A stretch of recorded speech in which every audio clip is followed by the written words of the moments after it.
Well, welcome to this conversation about the Global OD Competency Framework series put on by OD Network. Really excited to talk to folks who are involved in this series from multiple different perspectives, and we are going to just dive right into it. My name's Savannah Hobbs, and I am on the board of trustees for the OD Network, as well as the executive committee as the vice chair. And I am thrilled to host this conversation. The Global OD Competency Framework is a really key offering from the OD Network. It is the most comprehensive certificate in OD that you can find, and it's been developed over many years by experts in the field and is enjoyed by practitioners and scholars alike. And we'll kind of get into exactly the details of how and why. But first, I want to hand it off to Omar to introduce himself as the professional development pillar leader for ODN. Absolutely. Thank you, Savannah. So my name is Omar Morales. I'm based in Seattle, Washington. And right now I lead organization development at Microsoft, and the remit that I'm overseeing is really focused on, in this era of AI, how are we thinking about workforce transformation across people, process, and technology to ensure that we are taking a human-centered, process-driven approach to transformation.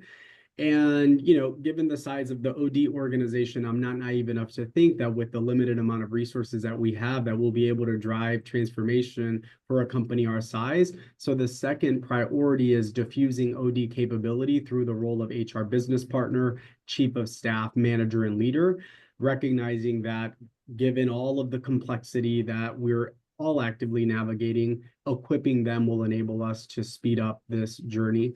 So that's the work that I do full time. Outside of that, I lead the professional development pillar for the OD network. Within the professional development pillar, there are multiple work streams. One is focused on the OD competency framework, which we'll spend some time chatting about today. In addition to that, there's the webinar series and an entrepreneurial series. So that's a new offering from the OD network that is focused on helping OD professionals that are interested in starting their own consultancy practice. The OD competency framework encompasses 5 key areas of focus. And I know that we have time a bit later to talk about that in more detail, but I'll just quickly name them.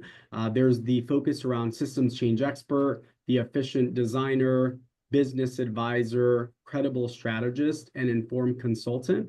So I'm looking forward to then talking about how that translates to the world of work, what challenges we may be faced with, and how they can help enable and support. Back to you, Savannah. Amazing. Thank you so much. And I get the pleasure of introducing our esteemed panelists today, starting with our committee leads that help bring this program together and organize all of our faculty and organize all of our participants and make sure that it happens and is a valuable experience for everyone who participates. We couldn't do this without them. So a big thank you to Michelle Hansen, who's an OD consultant and registered organizational excellence specialist who specializes in a range of organizations from micro business to government entities with transformation projects. And Tanya Eccles, an international OD consultant and executive coach who's currently completing her doctorate in organizational leadership psychology. Welcome. We also have one of our esteemed faculty members, Cheryl Throgmorton. It has predominantly served as an internal OD has predominantly served in an internal OD capacity in her career. She has a doctorate degree in OD and learning and has participated in each year of this learning series since its inception in 2021. Welcome. And we have 2 graduates of the program, Jasmine Kirby, who is an organizational consultant specializing in M&A change management and driving business transformation, and Sheila Haggerty, who is an organization development practitioner with a background in engineering and business, focused on aligning people and processes to create more effective workplaces. Welcome, welcome, welcome. And I think without further ado, we will get started. Omar, would you mind asking our committee leads our first question? Oh, absolutely. So the first question is really, when you think about the global competency framework, how would you say the framework has enabled you as an OD practitioner to meet some of the needs that you have or challenges that your clients are faced with? Great question. I'll take a stab at it first. And first of all, let me say, I didn't know I was doing OD until I found the OD network. I had a very unique take on business consulting, is what I was calling it at the time. But the framework itself and the competency series really allowed me to focus in on each of the competencies and take a deeper dive. And that really, allowed me to benchmark, where am I at? What are my strengths? What are my areas for improvement? And it gave me so much in the way of resources and supports and a community around me. It's just, part of my growth every year as a practitioner. It's where I go to find the resources and the support that I need. It's just been a great team of people. Yeah. I'll just jump in. And I first heard about this when I was going through my master's program and taking my first change management course and OD courses. And I was like, and we've talked about this before, Omar, of like, oh, this is a thing. This is a thing that actually all these pieces of things that I've been doing, much like you mentioned, Michelle, to recognize what elements of it that I wasn't engaging in, and also where I really needed to make sure I had enhanced, and that I didn't recognize I might have been leaving some things. I wasn't as focused on some of the change elements and looking at some of the systems issues, especially when you're pulled into specific areas and you're only looking at that area, to recognize and to even understand the questions I should be asking or could be asking to have even more impact. So I think, much like Michelle, it just opened up so many more opportunities to understand how I could support the people that I'm working with. Love that. Thank you, Tanya. And I'll actually share a quick thought before I hand it back over. Piggybacking on your point, Tanya, one of the values that I see internally is developing shared language and this idea of name it to tame it. And at times there have been reactions around models. OD has all of these models, and what I share is it's not about the model, right? The model helps synthesize complexity, right, by naming what the considerations are. But the value is decreasing time to value, because you're not meandering as much trying to figure out what it is, because now you have a framework that provides you some language around what it is that you may be challenged with. Incredible. Thank you so much. That language is so important. So many times I'm talking to clients or even just like friends and family, and they're describing this thing to me. And I'm like, yeah, that's this. And they're like, oh my gosh, I thought that I was the only person who thought like this or wanted something like this. And they're just so excited to learn that they're not, and that there is a way to kind of go through change and go through groups in this way. So thank you. This question is for Cheryl, and Tanya and Michelle, feel free to jump in as well. What are some key competencies participants will gain from this series, and how do those translate into skills in the real world OD environment? So as Omar, he went through the competency framework. So we touch on, so with each one of those, we kind of call them slices of the pie. So systems change expert, there are 3 competencies that fall into each one of those slices. And we kind of set it up that none of us are expected to be expert in every competency that falls under systems change expert, efficient designer, business advisor, credible strategist, or informed consultant. But we'll start, we start the series with, just do a gut check. How do you think you are with these competencies, high, medium, or low? And then we have a diverse set of faculty who impart impart wisdom. And the beauty of OD is that there are more than one way to do things. And we really try to reinforce, like with good questioning skills. It's like, what Tanya said, like what questions to ask.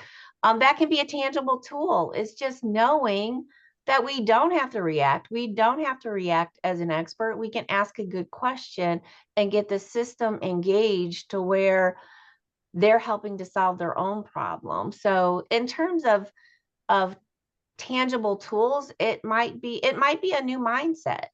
It might be like Michelle and Tanya have described, it might be kind of like, finding your people that you didn't really know or exist. So it's like you're linked to now a community of leaders and thinkers who really want to elevate the humanity in the workplace. So, and then, I'm really excited. Like I've actually been a part, like Savannah said, since the inception. And every year we've had, the beauty of it is that all the subsequent volunteers have come from participating in the program. So each year we've had volunteers who graduated to help bring this learning to a new community of folks. So I think that it not only gives you tools, helps you elevate your skills, but it helps you find a community. And then it gives you an opportunity to give back too. Incredible, incredible. Thank you so much. I'm wondering if you can dig in a little bit and share an example of a particularly impactful discussion or activity or takeaway that you've had with participants in the past. Yeah, I want to and we didn't do this the first year. So part of the process of those of us who volunteer is to evaluate, get feedback. But the last several years, we've had Dr. Bill Brindell, who's one of the faculty, utilize and implement his MOST assessment that really helps give language to the fact that there are multiple ways of doing OD. We do it at the end of the learning series, so it gives them a really tangible way to reflect on the content and maybe identify why some of it resonated with the learner a little bit more than others. And it then really gives them a tangible way to continue to develop their skills and the style and the type of OD that they want to do. I don't know, like Michelle and Tanya and Sheila and Jasmine, I'd invite you, like, what was an impactful tool that you guys took away from one of the sessions? I actually just wanted to hone in on something you shared that just really stood out to me is the community piece. And how so important that is. And I've been, fortunate enough to be involved over these last several months, even just as a volunteer and in this committee, and how that creates community. But coming out of these it's not just, a program and courses and classes that you're taking, but you're actually going to have a chance to connect with other people. And I know for some of the folks who might be viewing this, you may be the only person in your organization who does the work that you do. And so community is so important to build those networks of people, in addition to obviously the learning, but to have those people that you can call up in 6 weeks and say, do you remember we talked about this, and how do you do it? And so I just love that you mentioned that, Cheryl, and it's something that we really want to drive home as well, as building that connection and relationship while we're learning amazing things about the global competency framework. And I Yeah, think thank you for Cheryl. I would totally echo what you're saying about the MOST assessment. I learned a lot about myself going through that process.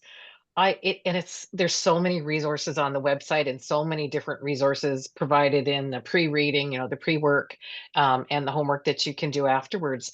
But I got resources from the folks in the community, like you're saying, Tanya. I was reminded about appreciative inquiry and Jacqueline Stavros's work with SOAR rather than SWOT. And, there's so much great information that you get exposed to, not just on the, what's in this series, but each of these people have such an incredible background. We're all coming from a very different perspective, and there's so much value.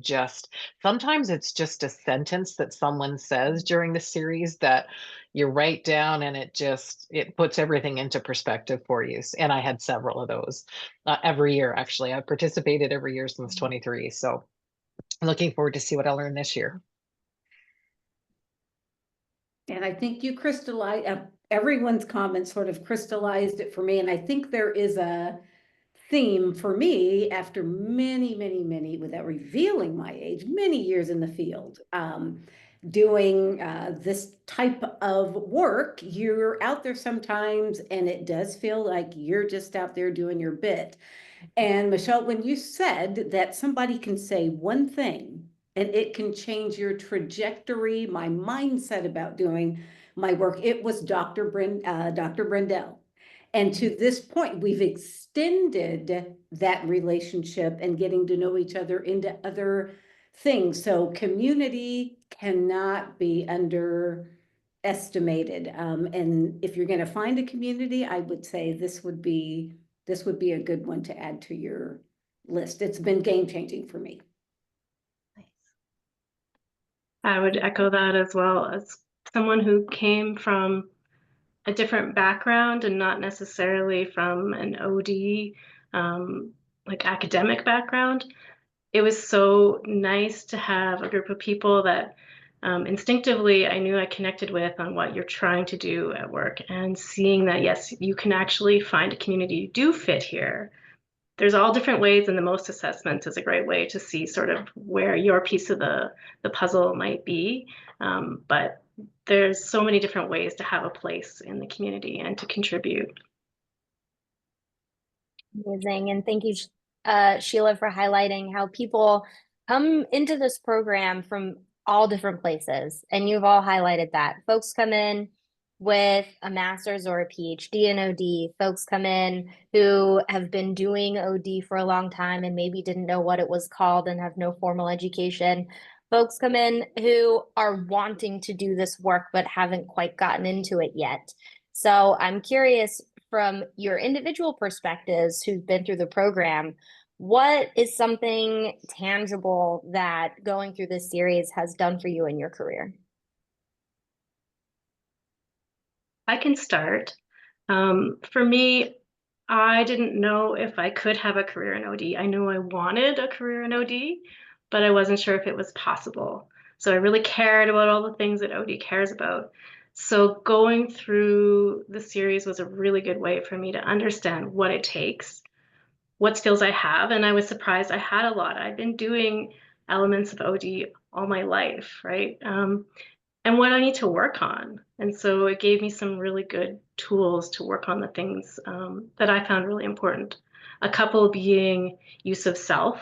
There's the use of self, GTP, but recognizing as an OD practitioner that you are your most valuable tool. That was definitely a mind shift for me, to understand that I have the ability to work on myself, and that's going to make my practice better. So what I would have done a year ago is different than what I would do now because I'm actively trying to improve. And the other thing for me, coming from a background of engineering and business, was the OD as a process consultant, perhaps, rather than an expert. All my experience with consultants was you come in as the expert, you have all of the solutions. And instead coming in as a process expert, really, and understanding how to ask questions and get the people who are the subject matter experts to find their own solutions to the problems they're having in their organization. So that was a really big shift in how I try to approach things now. Amazing. Thank you. And for me, it was a reinvigorating. You do this a while, you fall into your pet interventions. Well, reconnecting and reacquainting myself with things I did know and things that you know, but you just don't really do. Beginning to do some of the other things and going, hey, wow, different result. So for me, it was literally like scenario planning. So when you think about being that system change expert, just using some of the different methods that I know about, but just fell into a way of, oh, this is my pet way of doing it. So reconnecting and hearing other people and how they might approach a similar challenge or not. Like never thought about that. It's just really nice to be around that many different opportunities to approach something. So having the booklet itself, right, that comes with when you attend, oh, that's just a reference guide waiting to happen. Because if I can just flip to that. So lots of little things stacked up to be like a little toolkit. Just by Amazing. I love that, Jasmine. Okay. That's exactly where Yeah. my mind was going about. I've really revitalized my toolkit, my tool belt. And, it's really reinforced some of the things that I've always been doing that I didn't maybe value as much as I needed to, but other pieces that just, synergistically really, really worked for me. So it's really developed my confidence as well, because I do come from a business background, and it's really opened up the types of groups that I've worked with. And, it's kind of shocking to see, I work with micro-sized organizations, but I also work with government organizations now, and it's the same work, same toolkit. So yeah, this has really revitalized me, especially as a lifelong learner. I'm always learning from this group. Mm. I wanted to highlight something that you mentioned, Sheila, about that shift from I have to be the expert into recognizing, humble consulting, and that, again, recognizing through learning that actually the point is I don't have the answers if I really want to set my clients up for their long-term transformation and their long-term growth and development. So just having our own self-awareness of just different things like that, Sheila, I think is just so powerful about what we can create and what we may uncover for ourselves that's not listed on any class objectives, course objectives that we might have just from your own learning. So thanks for sharing that. Absolutely. And we've hit a lot, we've hit on community, tools like use of self and process consulting, getting out of your pet interventions, remembering tools like appreciative inquiry, getting the reference booklet. I think something that can happen when people look at this course is it is so comprehensive, and that's by design, is to really get a 360 view into this work. And I love what you said, Cheryl, about integrating the most assessments. So when you get through this, you can start to narrow the field for yourself and identify areas where you want to double down, or areas where you find your skill set really lies, and it starts to create a roadmap for what you do next. So I think, with that in mind, if someone is considering this course, what advice would you give them about the role this can play in their career, but also, what they should be thinking about in an OD career more broadly? Open question. The series is not to be missed. And truly, I've watched it, been part of it for, 3 years in a row.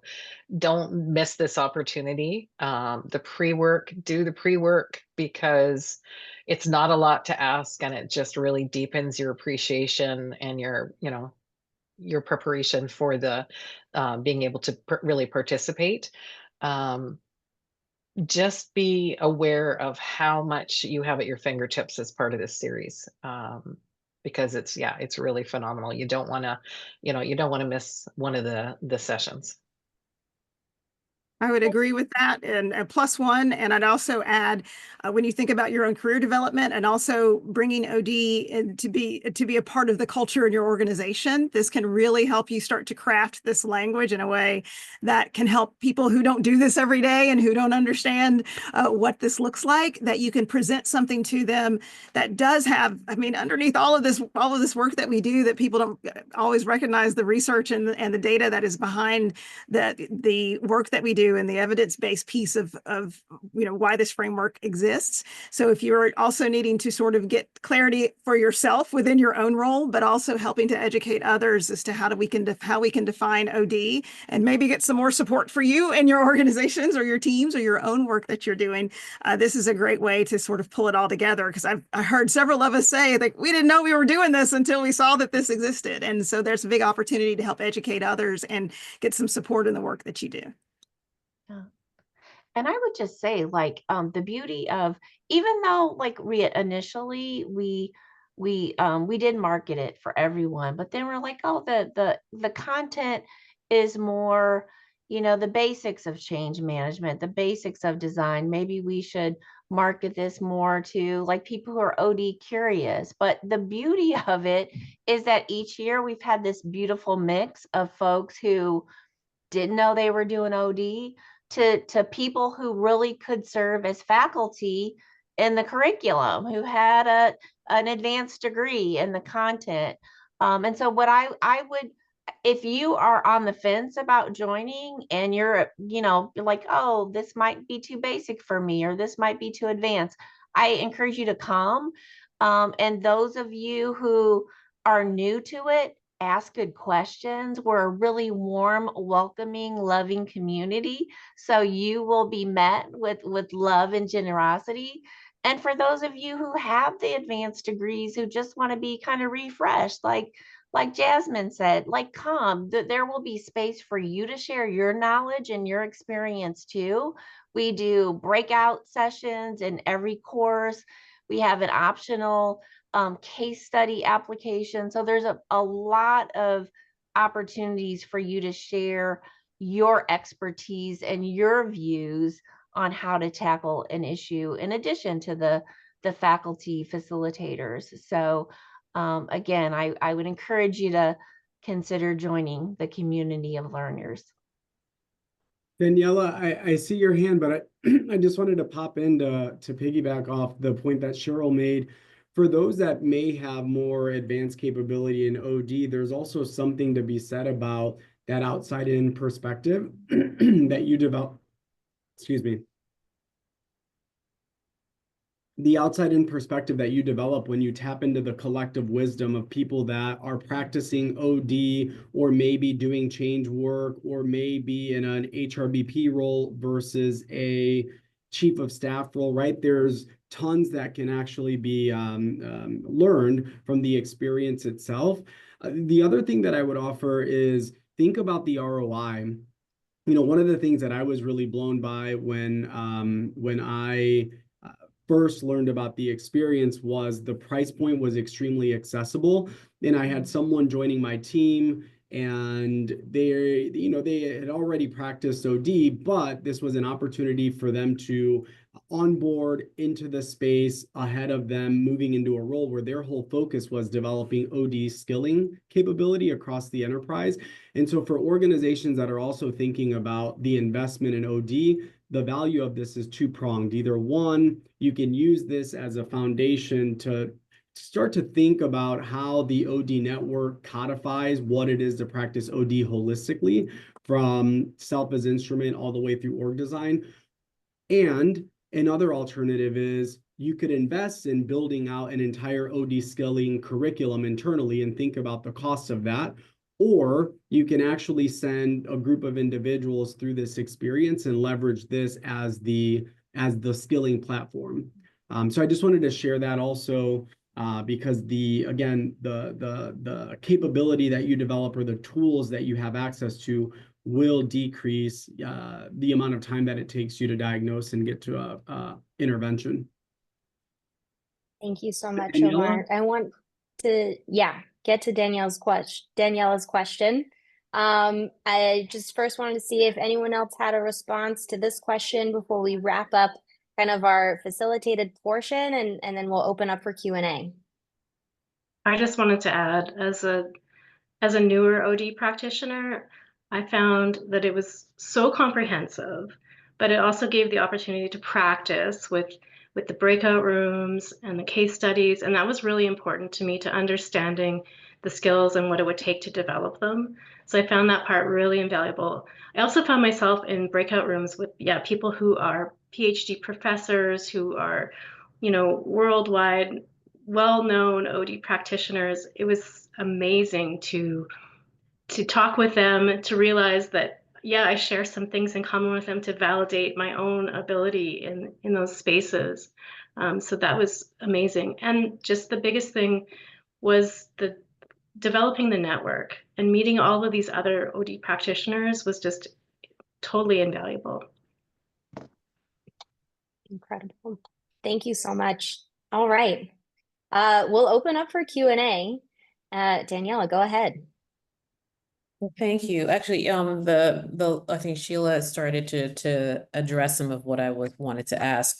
It was really I was curious about just how each session is structured. Like what, is it the same for each one, or is it just like, what can I expect if I walk in? Is it, how is it? How can I expect? Is it going to be different for each session? The focus? Yeah, because I'm assuming it is a curriculum to some extent that's being shared. So yeah. I'll just share high level. As you might expect for a group of folks focused on OD, it will be highly experiential. There will be that didactic portion because we have some incredible facilitators and faculty, as Sheila shared, who are beyond experience. That doesn't even seem like a big enough word for what they are and what they have to share. So you obviously will have that. They're going to be breakouts. You'll be working with each other again about building that community and connection. You'll have case studies. You'll be able to interact with everyone. So this isn't one of those where you log in and you don't even have the ability to see each other and nobody can talk. You can just hear that. It's curriculum. It's a coursework. It's community building. It's all of the above. So it will go by more quickly than you probably expect when you join all these sessions. A follow-up is, how much time out in between sessions do you expect that a person would need to can expect to commit? Really, honestly, the only preparation you need to do before the next session is the pre-work, which is a bit of reading. I'd say maybe an hour, depends how deeply you want to dig into what each of the faculty have provided for pre-work. But if you can't do the pre-work, that's okay. You're not going to be behind the team. You still have the opportunity to do that work even after the session. And because the recordings are available, because we're all busy, should you get interrupted, you can review the session that you may have missed a piece of. Thank you. Yeah, it's 7 courses over the course of about 14 weeks. So it is a commitment, but we do try to make it as accessible as possible for folks to build this into their very busy lives and take this time out to commit to themselves and commit to their own kind of development and reflection, which is so important in OD practice we've been talking about. Are there any other questions? Yeah, Sean, go ahead. Thank you, Sona. I've got a couple of questions for me, pose it, and I think it's great insight in relation to the modules of the curriculum that's been taught through. I think Omar opened up nicely with his role in the Microsoft in regards to how OD landscape is changing with AI coming into play. I'd like to understand from kind of the faculty and the participants who's been through those courses, has any of the trends been discussed in the OD courses, and so that what are the takeaways from that? And also just to build up on the second question is certification. You all provide the certification. How does it stand out in the kind of a busy community or kind of moving the dimensions are moving up very fast. How can I use my certification to be at that forefront?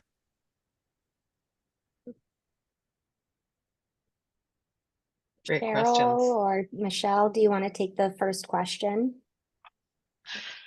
How are we integrating trends in OD in the curriculum? Great question. So the faculty are living this work, living and breathing this work every day in what they do. So they're very up to date in what's happening in the world. AI, of course, is of interest to everyone. I remember even last year, I think it was Bill Brindell who, he brought to the table the Chat GPT that's specialized for OD workers. And so yes, we are always embracing the new ideas. This year, we're actually going to be working on a redesign of the series. So anything that we learn from the team, from the industry, anything that's on the forefront, we are taking into consideration and constantly working to advance the series. And the faculty does change. So there's new people with new ideas. So it'll be interesting to see what's discussed about AI and all sorts of other new items this year. Yeah, and I would encourage you, if you decide to participate, to ask the faculty the questions. They'll be really open to your questions and your feedback.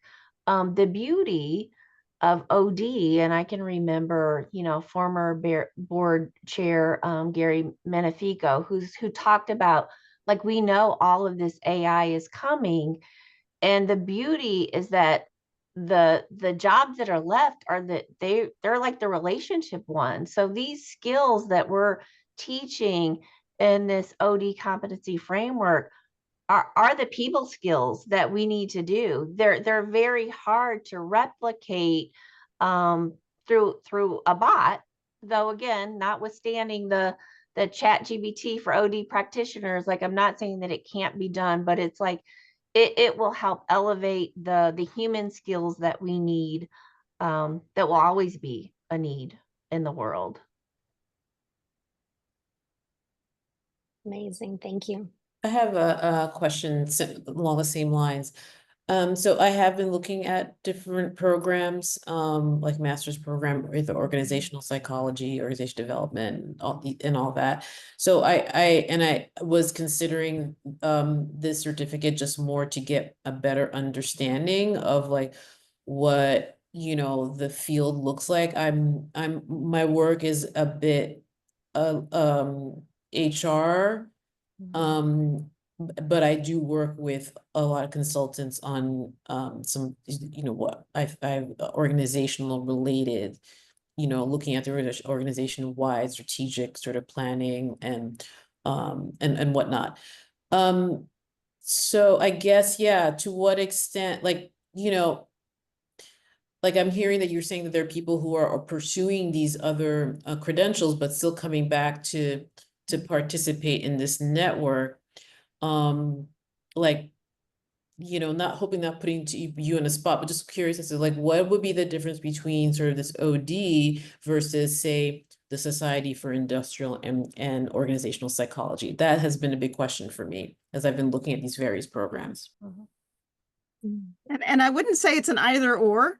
I'm a bit of, again, I'm a nerd that way, so I'm never going to have anyone choose. It's really because we all offer different aspects and elements, and this is so focused on OD and at the core of what we do in pulling that together. PsyOp is going to cover lots of other different things as well. So I don't think it's an either or, it's a yes and. And as you talk about the different elements, you have human resources, you have connectivity into other parts of the different elements of human resources. And I think one thing we've seen that's changed so much, and I feel like it's the word human resources no longer really cuts it anymore. That's why people call it people strategies and other things, because all of it ties into how do we lead and organize our teams? How do we look at the systems that we're we're a part of? How do we support our teams in their growth? And I think regardless of what your role is, I think we've seen HRBPs really be tasked in being able to step into some of these skills. We've seen people who traditionally maybe didn't do this type of work have to at least understand it because it's going on around them and they're experiencing it, even if they aren't directly involved in it. So I see it definitely as more of a yes and the opportunity through this particular program is to get to the very core of really understanding how to best support organizations through their growth, through their development, through the transformation. And if I can just add in here, I think from a timing standpoint, this is so important, whether you're new, I think especially though, if you've been working in this field for a really long time, the world is changing in case we hadn't noticed. And there are a lot of people right now experiencing a lot of disruption. So not only transformation, but disruption. And maybe organizations who have historically, hey, we don't really have a lot of things that are changing or that aren't, or we're highly regulated. So we don't have a lot of transformation that goes on. Well, guess what? They're starting to have those impacts now. And so being able to even, whether this is new or you've been doing this forever, to come back in and connect with these skills and see how you want to expand them, how we want to adapt them for some very significant changes that's impacting everyone. You think of different departments like supply chain and folks who maybe you haven't had to work with as much recently, but now all of a sudden they're coming up and raising their hands like, hey, we have to do this all differently because there's now different types of regulations that mean we have to work in a different way.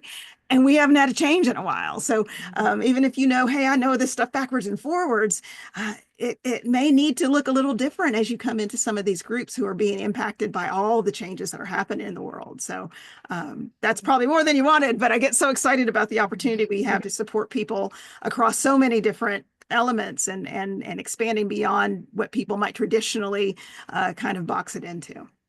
And doubling down where you are, Tanya, as a member of, let's get the alphabet soup, PSYOP, ACMP, right? Where I can fully engage in change management and go deep and wide when I'm over there.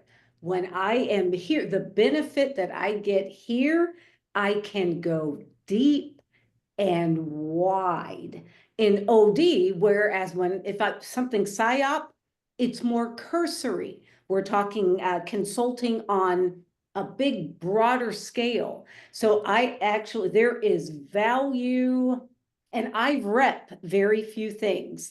I am full disclosure. I don't rep a lot of things. I highly advocate for those who are either in the field, interested in the field, and Danielle, I'm going to go further, adjacent to the field, because what we're looking at now, the world of work is changing significantly. Just about everybody in their duck probably better have these competencies, right? They're up there with the 4 C's. So there's this massive opportunity. So that's how I see it, is what makes this different. It's different is better than better. It's different. So totally advocate it. I want to Awesome. respond to Thank you. Shan's question about the certificate. And this kind of has like the scholar in me, like we have not done a study of our past participants in terms of like, did this credential help them get a job or something like that? But like it definitely yielded all the results that we've been talking about and illuminating on this call today. But we will provide, I think it's a pretty cool digital badge that you can display on your LinkedIn account. I think it is a good cursory, Daniela, like it could be enough. Like, it sounds like Sheila, like she applied and she's now doing the work. So, even though I have a doctorate degree, I recognize all of the resources are basically available at our hands if we're disciplined enough to review them and to apply them. So I think the time of needing like a formal degree is definitely perhaps behind us, but I know there's still some of us who value that master's degree program or that doctorate program. So I recommend this program to anyone who has any kind of interest or they're considering an OD, or they're trying to decide, like, should I get a master's in OD or should I get a master's in IO Psych? And I'm like, if you're unsure, maybe take this program. It's really efficient. You get it done fast. It's cost effective. And then if you decide you want to go and do an OD program, the beauty of the OD network is, like, we actually feature a lot of really prominent OD education associations on our website. So we'd encourage you, if you want to pursue that formal career, to check out one of those programs. Honestly, many of the faculty in this series are faculty in several of those master's degree and doctorate degree programs. Yeah, I would thank you just for pointing add, that out. I would add as well, I was also wondering, could I pursue a master's? Could I do something like that? And this was a great, what I found was there's so much variety, even though you might have a master's of OD or at a whole bunch of different places, they kind of have different focuses. And so this was a good way to understand what matters to me, where my skills lie, what I want to focus on. So if I'm going to do it in the future, I'm going to pick the right thing to do instead of just, sort of throwing a dart and hoping that I'm picking one that I'm sure they all have value, but maybe there's ways to extract the maximum value for me. I'll just reiterate really quickly what I shared earlier. When I first got in my master's program, one of my courses, the first thing they did is, here's a link to the OT network and to the competency framework. So even within those programs, they recognize the importance of the work that this program is going to cover. So you aren't going to avoid it one way or the other. We'll pop up somewhere. But this is a great opportunity to get some more insight and actually, honestly, perhaps give you some more awareness as to where you want to focus, or is it here or broader or both? That's the beauty of what we get to do. The other consideration that I'd flag is, in the context of AI, and Sean, you raised this question, there's a lot of conversation around how do we extract waste? How do we integrate more agentic ways of working through workflows or processes? But when you think about the value of AI at scale, at the org level, the value really is reshaping work, right? So that there's a human AI collaboration. And I raise that because the dialogue that I'm having internally about the value of OD is focused on the role of manager and the role of leader as org designers, because in order to really harness the value of AI, once you develop those agentic ways of working where you're able to shift, let's say, 30% of a role's capacity through a new process or a new workflow that's automated, what are you doing with that capacity that you just freed up? And so the role of manager and leader will be to serve as org designers, where they're looking at people, process, technology, workflows to ensure that we are intentionally redirecting that capacity. So the last thing that I would say before I hand it back over to Savannah is that while the conversation has been focused on organization development and the point of connection to change and HR, my strategy internally at Microsoft is to diffuse organization development capability beyond HR into the role of manager, into the role of leader, into the role of chief of staff, so that we all have shared language and context and tooling to accelerate the transformation that we're navigating. Incredible. Thank you so much. And to that point, and to get into a little bit of the minutia, this is not a certification. There is not an OD certification out there on the level of something like the SHRM, CP, and SCP. It is a certificate. And so if you are an OD professional or a leader or an HR professional who wants to demonstrate a capability in OD, the certificate is one way to do that.